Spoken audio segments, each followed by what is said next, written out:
नमस्कार दोस्तों, यह है राज कंप्यूटर बैतूल और हम लोग पढ़ रहे हैं मई के एग्ज़ाम के लिए।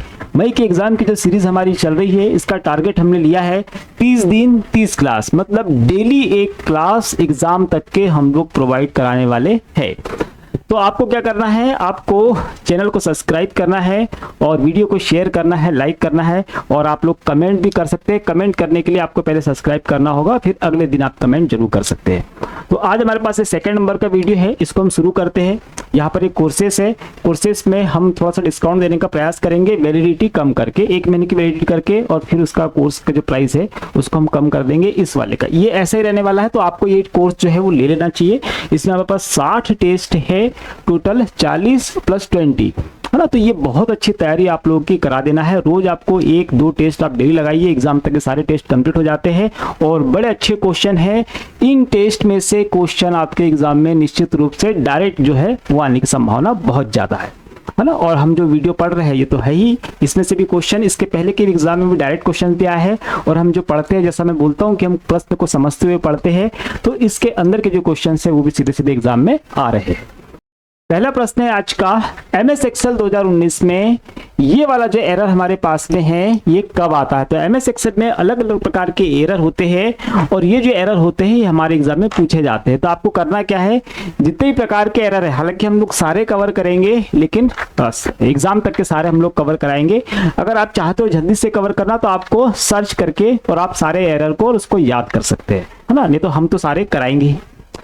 तो ये वाला एरर है कब आता है, हमको बोल रहा है पहली कंडीशन, जब एमएस एक्सेल फार्मूले में निर्दिष्ट टेक्स्ट की पहचान नहीं की जा सकती, मतलब उसमें जो टेक्स्ट हम लोगों ने डाला है उसकी पहचान नहीं कर पा रहे हैं, तब आता है। सेकंड ये बोल रहा है कि जब फंक्शन या फार्मूले के लिए कोई मान उपलब्ध ना हो, मतलब आपने जब फंक्शन या फार्मूला लगाया है उसके लिए कोई वैल्यू वहां पर हो ही नहीं, तब आएगा। या फिर जब एक अवैध सेल संदर्भ, मतलब आपने सेल एड्रेस ही गलत दे दिया है ना, या जब फार्मूले में गलत प्रकार का तर्क है ना या ऑपरेंड लगा शामिल है, यानी मतलब गलत लॉजिक लगा दिया है, उस कंडीशन में। तो देखिए जब भी ये वाला एरर आता है तो ये एरर तब आएगा जब होगा क्या, जब फंक्शन या फार्मूले के लिए कोई मान उपलब्ध नहीं हो, कोई वैल्यू ही उपलब्ध नहीं होगी, तब ये वाला एरर आएगा। इसको आप याद रखिएगा, है ना, याद से। अगला क्वेश्चन है, वर्ड में अरेंज ऑल ऑप्शन का उद्देश्य क्या है। अरेंज ऑल वाला जो ऑप्शन है इससे होता क्या है ये आपसे पूछ रहा है। तो अरेंज ऑल का जो ऑप्शन है ये हमको कहाँ मिलता है, तो याद रखिएगा ये हमको व्यू टैब में मिलेगा। ठीक है, व्यू टैब में ये हमको ऑप्शन मिलता है, इसको आप याद रखिएगा। और व्यू टैब में हमको और भी ऑप्शन मिलते हैं, जैसे अरेंज ऑल का हो गया, वहीं पे हमको स्प्लिट का मिलता है, न्यू विंडो का मिलता है ना, और स्विच विंडो के ऑप्शन भी हमको यहीं पर व्यू के अंदर जाकर मिलते हैं। और पेज के व्यू तो होते ही है, और साथ में जो लास्ट हमको मिलता है वो है मैक्रो, है ना। चलिए, तो अरेंज ऑल जो है इससे होता है क्या है, तो अरेंज ऑल जब यूज करते हैं हम लोग, हमारे पास एमएस वर्ड की मल्टीपल विंडो, बहुत सारी विंडो ओपन होती है। अब हम चाहते हैं कि वो सारी विंडो अरेंज हो जाए, सारी विंडो खुल जाए और अरेंज हो जाए। तो छोटे छोटे स्क्रीन के साइज के अकॉर्डिंग, है ना, मान लो आपकी स्क्रीन का साइज ये है और उसमें जितनी भी विंडो खुली होगी एमएस वर्ड की, तो वो अपने आप इस तरीके से कैसे हो जाएगी, अरेंज हो जाएगी। जितनी जगह होगी उसके हिसाब से एडजस्ट करके वो जितनी होगी सारी की सारी अरेंज हो जाएगी। 2 होगी तो बीच में से एक ऊपर दिखेगी, एक नीचे दिखेगी। 4 होगी तो एक यहाँ पे, एक यहाँ पे, है ना। इस तरीके से छोटा कर करके और वो सारी विंडो को अरेंज करा देगा। तो होता क्या है इसमें, हमको बोल रहा है ऑप्शन, किसी वर्ड डॉक्यूमेंट सभी पैराग्राफ को तो है ही नहीं है, ये किसका कमांड है, ये विंडो का है, जो एमएस वर्ड की विंडो खुली होती है उनके लिए है, पैराग्राफ का नहीं है। आसान एक्सेसिबिलिटी के लिए स्क्रीन पर सभी खुले वर्ड डॉक्यूमेंट को अलाइन करने के लिए, हाँ ये वाला आंसर इसका हो सकता है ना। सभी ओपन वर्ड फाइलों को वर्णानुक्रम में व्यवस्थित करना, नहीं उसी क्रम में नहीं करेगा वो, है ना, नन ऑफ दिस नहीं होगा। क्या होगा, आसान एक्सेसिबिलिटी के लिए स्क्रीन पर सभी खुले हुए वर्ड डॉक्यूमेंट को क्या करेगा, अरेंज कर देगा। कैसे, इस फॉर्म में अरेंज करेगा। तो इसका ऑप्शन नंबर जो 2 है ये बिल्कुल सही है। और बाकी जो मैंने ऑप्शन बताया व्यू टैब के, उसको भी जाकर आप देखिएगा। अगला है, निम्नलिखित में से कौन सा एक ऑप्टिकल स्टोरेज डिवाइस है जो लाल लेजर बीम का उपयोग करके डिस्क पर पढ़ने और लिखने के लिए लेजर का प्रयोग करता है। मतलब यहाँ पे ऑप्टिकल डिस्क दी गई है, और कौन सी ऐसी ऑप्टिकल डिस्क है जो लाल रंग के प्रकाश का प्रयोग करती है डेटा को रीड और राइट करने के लिए। यहाँ पे हम मैग्नेटिक डिस्क है, सीडी है, ब्लूरे डिस्क है और मैग्नेटिक टेप है। देखिए यहाँ पे मैग्नेटिक डिस्क है तो ये ऑप्टिकल नहीं है, है ना, ये क्या है, ये मैग्नेटिक डिस्क खुद ही बोल रहा है, ये भी क्या है, मैग्नेटिक। तो ये दोनों ऑप्शन जो है प्रश्न से रिलेट नहीं करते, है ना। यहाँ पे हम विंचेस्टर डिस्क है और यहाँ पे क्या होता है, टेप होता है लंबा। बच्चे हमारे पास में ये दोनों, तो ये दोनों क्या हमारे पास में ऑप्टिकल डिस्क है।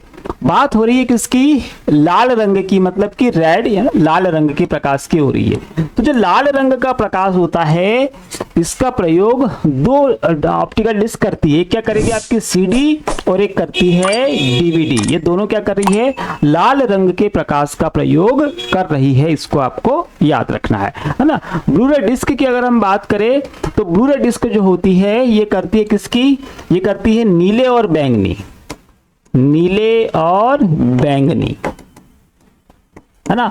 मतलब कि ब्लू एंड पर्पल जो कलर है इस तरह के लेजर बीम का प्रयोग करती है ब्लूरे डिस्क। तो यहाँ पे क्या हमारे पास सीडी बचा है, सीडी यहाँ पर भी हमारे पास में, तो इसको आप आंसर लगा दीजिए, आंसर आपका सही हो जाएगा।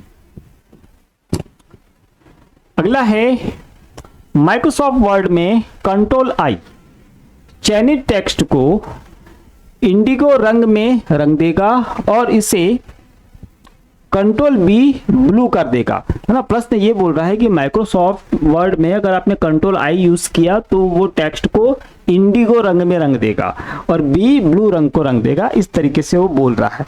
हमको बोल रहा है कि ये ट्रू होगा या फॉल्स होगा, है ना। तो ये हमको पता है, कंट्रोल आई से क्या होगा, इटैलिक फॉर्म जाएगा टेक्स्ट का और बी से क्या जाएगा, बोल्ड जाएगा। तो इसलिए ये कैसा हो गया, ये वाला ऑप्शन कैसे है, दोनों के दोनों फॉल्स है, ठीक। बस निम्नलिखित में से किस नेटवर्क टोपोलॉजी में सभी कंप्यूटर एक ही केबल से जुड़े हुए होते हैं। तो ऐसी कौन सी टोपोलॉजी है ना। टोटल मिला के हम जो टोपोलॉजीज पढ़ते हैं, यहाँ पे भी टोपोलॉजीज दी है, मेज दी है, बस दी है, रिंग दी है, स्टार दी है। इसके अलावा अगर मैं यहाँ पे लिख दूं तो क्या होती है, हाइब्रिड, हाइब्रिड भी होती है, और एक और मैं अगर लिख दूं यहाँ पर वो होती है आपकी ट्री। हाइब्रिड और ट्री टोपोलॉजी, इतने प्रकार की कुल टोपोलॉजी हम लोग पढ़ते हैं, इसके अलावा टोपोलॉजीज नहीं होती है। तो ऐसी कौन सी टोपोलॉजी होती है जो क्या कर रही है, एक केबल, सिंगल केबल का यूज कर रही है। तो वो हमारे पास में कौन सी है, वो है बस। बस टोपोलॉजी में एक बस होती है, केबल होता है, इसी को बस बोलते हैं, और इस पे हम लोग क्या करते हैं, केबल को मतलब काट कर और कंप्यूटर जोड़ देते हैं। इसका यूज हम कहाँ करते हैं, तो जहां पे हमको अल्प समय मतलब बहुत थोड़े समय के लिए ब्रॉडकास्ट या प्रसारण करना हो, वहां पर हम यूज करते हैं किसका, बस टोपोलॉजी का, है ना। इसके अलावा मेश टोपोलॉजी बहुत ज्यादा महंगी पड़ती है लेकिन सबसे ज्यादा रिलायबल भी होती है। रिंग टोपोलॉजी, इस पे छोटे छोटे वायर काट के जोड़े जाते हैं। स्टार टोपोलॉजी सबसे ज्यादा प्रयोग में लाई जाती है, स्टार टोपोलॉजी। हाइब्रिड टोपोलॉजी, दो टोपोलॉजी को हम मिला रहे हैं, तीन को मिला रहे हैं इसमें, और ट्री टोपोलॉजी में हम दो टोपोलॉजी को मिलाकर ट्री टोपोलॉजी बना रहे हैं, है ना। तो इसमें ट्री में कौन सी होगी आपकी, ट्री में होती है आपकी एक स्टार और एक बस, स्टार और बस मिलाकर हम क्या बना लेंगे, ट्री।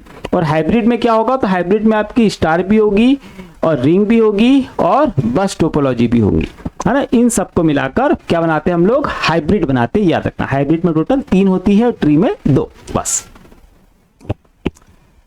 चलिए इसके बाद हमारे पास में है, आप सेल में टेक्स्ट को वर्टिकली कैसे डिस्प्ले, यहाँ पे क्या कर दिया भाई, कैसे डिस्प्ले करेंगे। आप सेल में टेक्स्ट को वर्टिकली कैसे डिस्प्ले करेंगे। वर्टिकल क्या होता है भैया, वर्टिकल मतलब होता है इस तरीके से, है ना। हॉरिजॉन्टल कैसा होता है, इस तरीके से। तो हम बाय डिफॉल्ट जब भी टाइप करते हैं तो वो हॉरिजॉन्टली टाइप होता है, उसको वर्टिकल करना है तो हम कैसे कर सकते हैं। कहाँ की बात कर रहा है हमारे को, टेक्स्ट को वर्टिकल, कहाँ पे, सेल में। मतलब ये कहाँ का क्वेश्चन है, ये क्वेश्चन है भैया एक्सेल का, एक्सेल का क्वेश्चन है ना, क्योंकि यहाँ पे सेल बोल दिया उसको।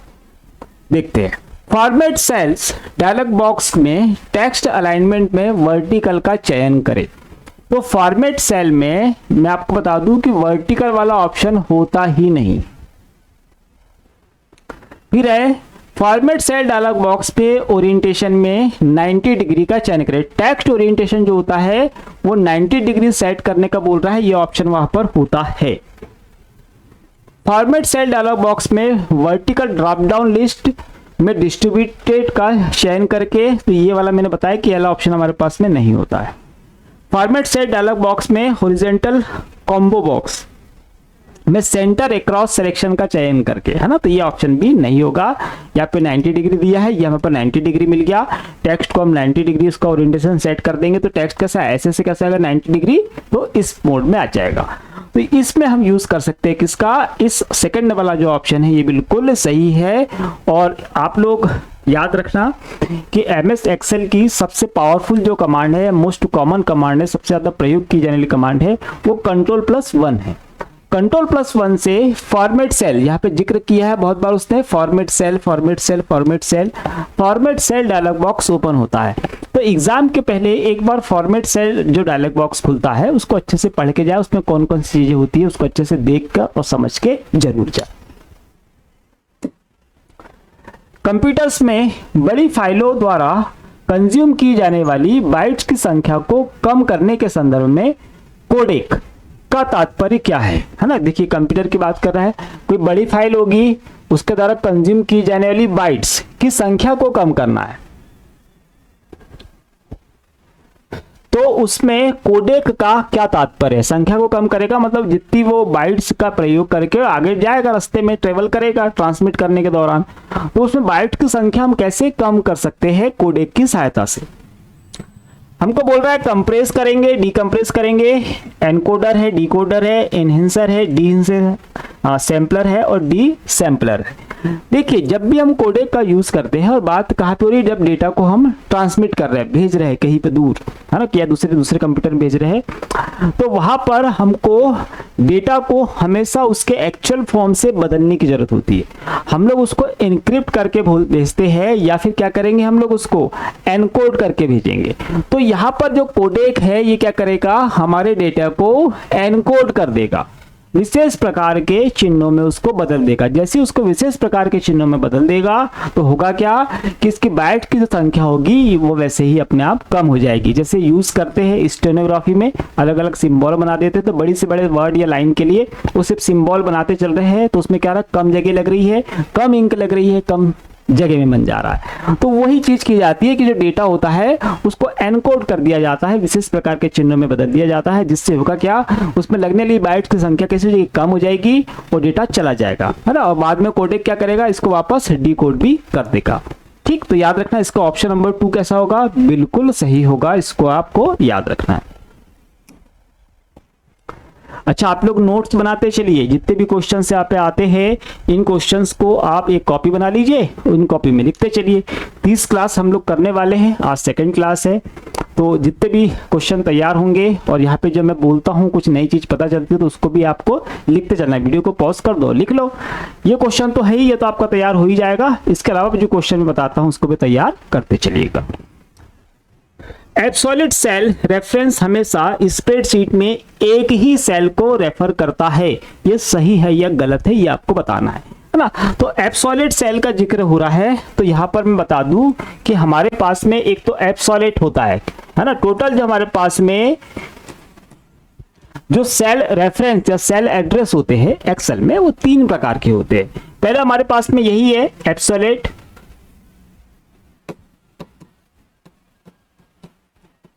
दूसरा जो हमारे पास में होता है वो होता है रिलेटिव, तीसरा जो हमारे पास में होता है वो होता है मिक्स। तो एब्सोल्यूट, रिलेटिव और मिक्स, टोटल 3 प्रकार के हमारे पास में सेल एड्रेसेस होते हैं एमएस एक्सेल में। यहाँ पे किसके लिए, एब्सोल्यूट के लिए। पहले आपको बता दूं कि बाय डिफॉल्ट क्या होता है, तो रिलेटिव होता है, बाय डिफॉल्ट रिलेटिव भी होता है ना। आप उसको एब्सोल्यूट कर सकते हैं। एब्सोल्यूट हम लोग जिस कंडीशन में करते हैं, तो एब्सोल्यूट करने के बाद होता है क्या है कि जब हम उसको उठा के कॉपी पेस्ट करते हैं, है ना, हमने किसी कोई फार्मूला लगा दिया है, वहां पे हमने किसी सेल एड्रेस को एब्सोल्यूट कर दिया है, अब हम कॉपी पेस्ट करते हैं तो सेल का एड्रेस चेंज नहीं होता है ना, वो वैसे का वैसे ही रहता है। एग्जांपल बताता हूं मैं कि बेसिकली हम एब्सोल्यूट में क्या करते हैं, एब्सोल्यूट में सेल एड्रेस के पहले हम क्या लगाते हैं, डॉलर लगा देते हैं। मान लो ये लिखा मैंने ए डॉलर और ये 1, तो A1 जो सेल एड्रेस है यहाँ पर क्या होगा, यही एड्रेस क्या होगा, A1 होगा।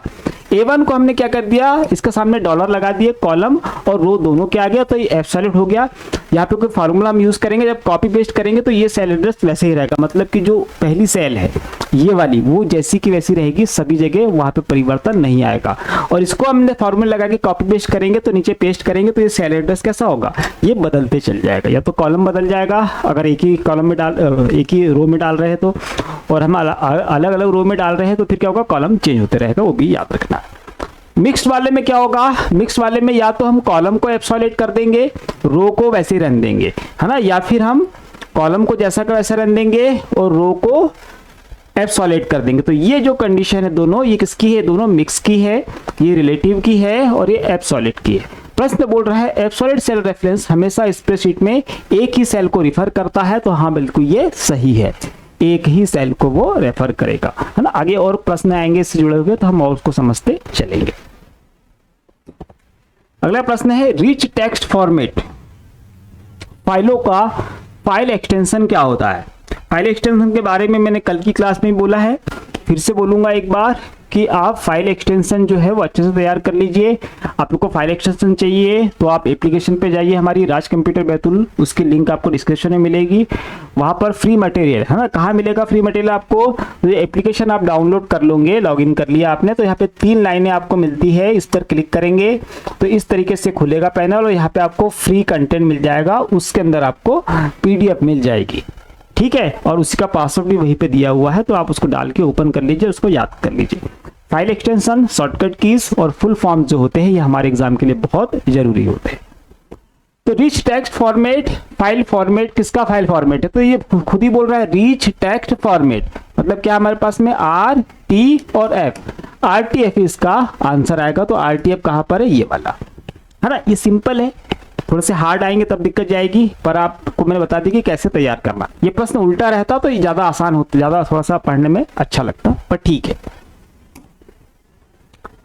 खालिस्तान एक न्यूज ग्रुप को उत्तर देने वाले मैसेजेस का अक्सर खालिस्तान कहा जाता है ना, मतलब कि एक न्यूज ग्रुप को उत्तर देने वाले मैसेजेस का अक्सर खालिस्तान कहा जाता है। तो न्यूज ग्रुप में जब भी रिप्लाई किया जाता है तो जो रिप्लाई करने वाला ग्रुप होता है ना, कि कंटिन्यूस क्या हो रहे रिप्लाई आ रहे, तो वो रिप्लाई जो आए हैं उसके ग्रुप को क्या कहा जाता है, ये हमारा प्रश्न पूछ रहा है। तो न्यूज ग्रुप के क्वेश्चन हमारे एग्जाम में लगातार आते हैं।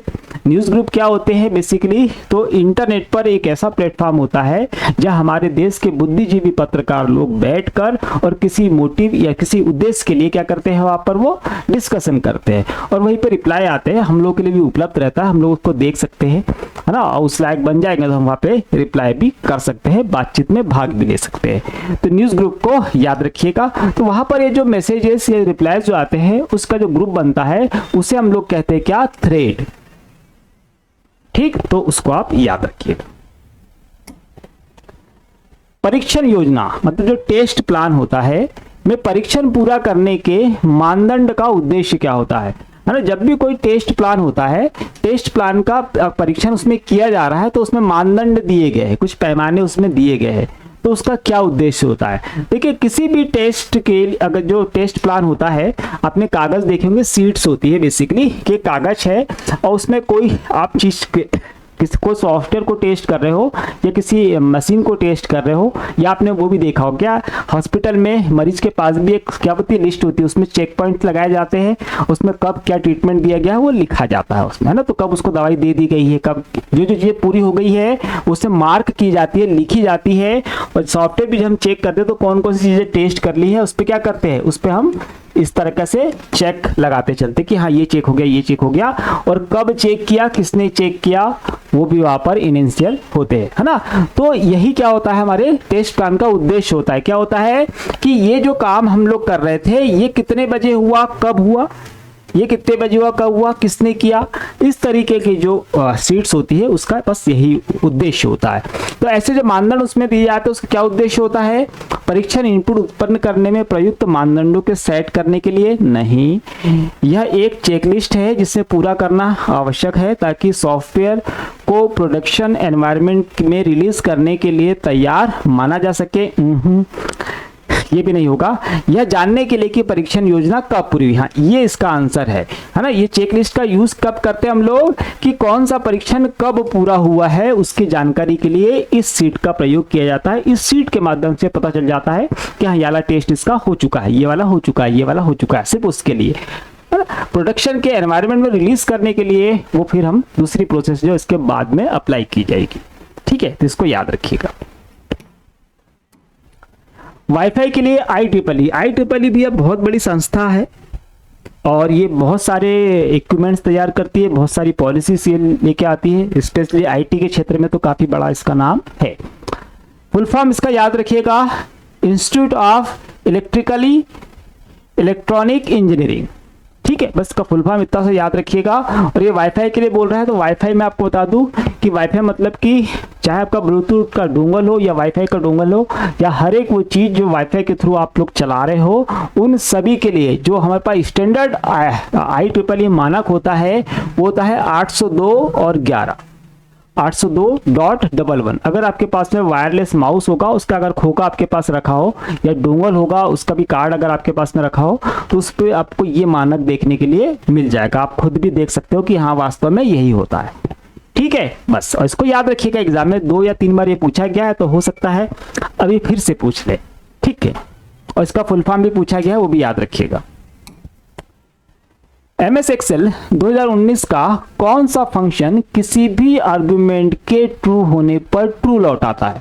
मतलब यहाँ पे हमारे पास में क्या दिए गए हैं, सारे के सारे फंक्शन दिए गए हैं, है ना। अब यहाँ पे ऐसा कौन सा फंक्शन है जो आर्गुमेंट के ट्रू होने पर, आर्गुमेंट अगर सही है तो आउटपुट क्या देगा, ट्रू देगा। कौन सा फंक्शन है? देखिए अब आपका एंड है, एंड वाला जो फंक्शन है ये ट्रू और फॉल्स में आंसर देने की अगर बात होगी तो ये क्या देगा, ये देगा यहाँ पे फॉल्स देगा।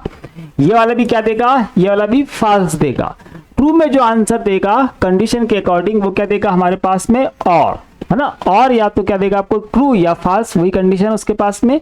जब भी कंडीशन कैसी होगी कि ट्रू होगी तो आउटपुट क्या मिलेगा आपको, ट्रू ही मिलने वाला है। इसको आप याद रखिएगा, है ना। तो इस प्रश्न का राइट आंसर क्या है आपके पास में, और वो फंक्शन है जिसमें वैल्यू अगर ट्रू होगी, आर्गुमेंट अगर ट्रू होगा तो आउटपुट भी आपको क्या मिलेगा, ट्रू मिलने वाला है, बस।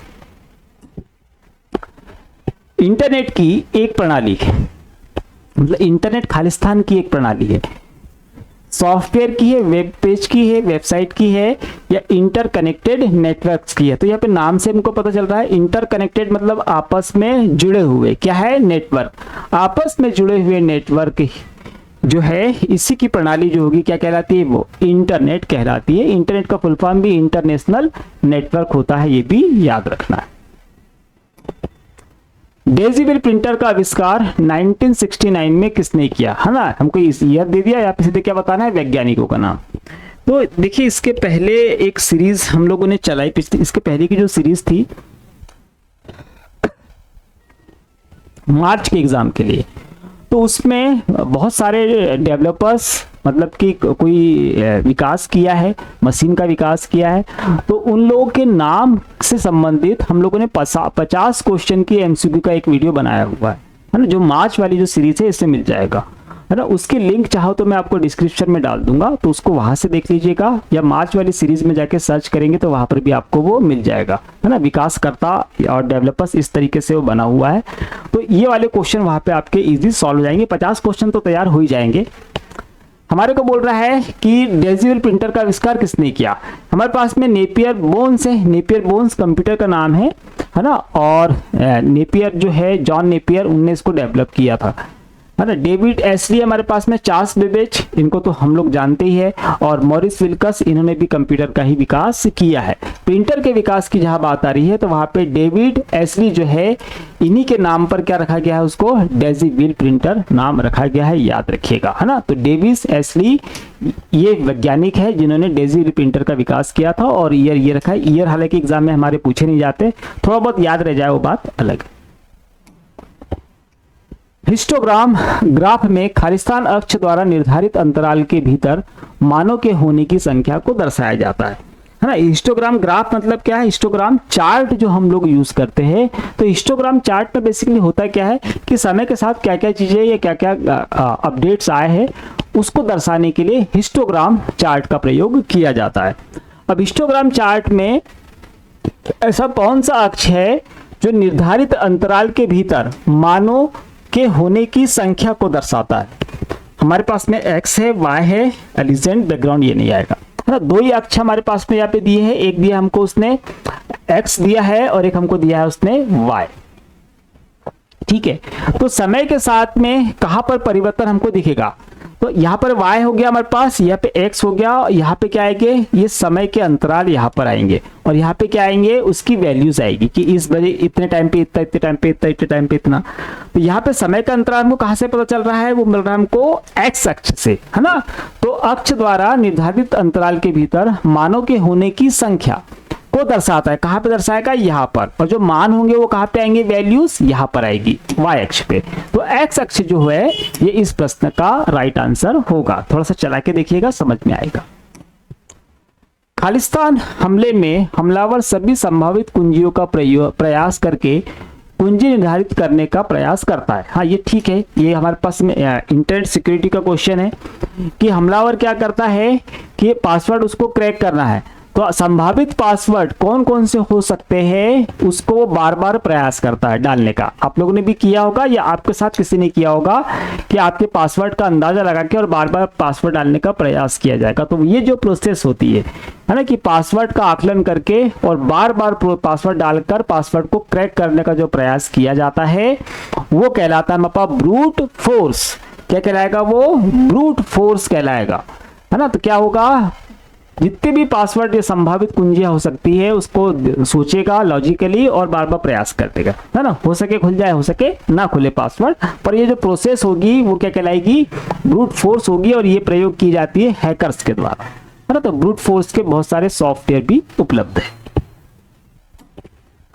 निम्न में से कौन सा MFP का लाभ है?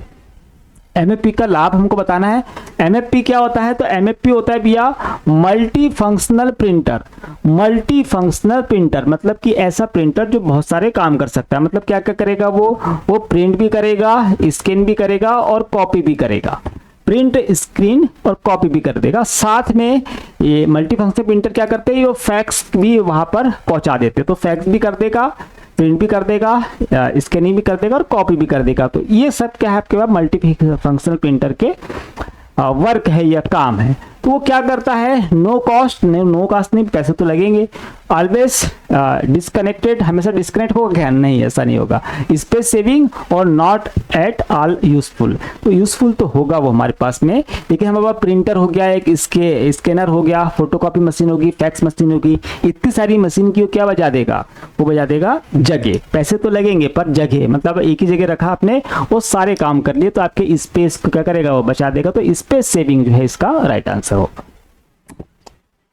विंडोज ऑपरेटिंग सिस्टम को किस क्रम में खोला गया है, उसी क्रम में विंडो के बीच स्विच करने के लिए किस कीबोर्ड का उपयोग किया जाता है? शॉर्टकट की का उपयोग किया जाता है।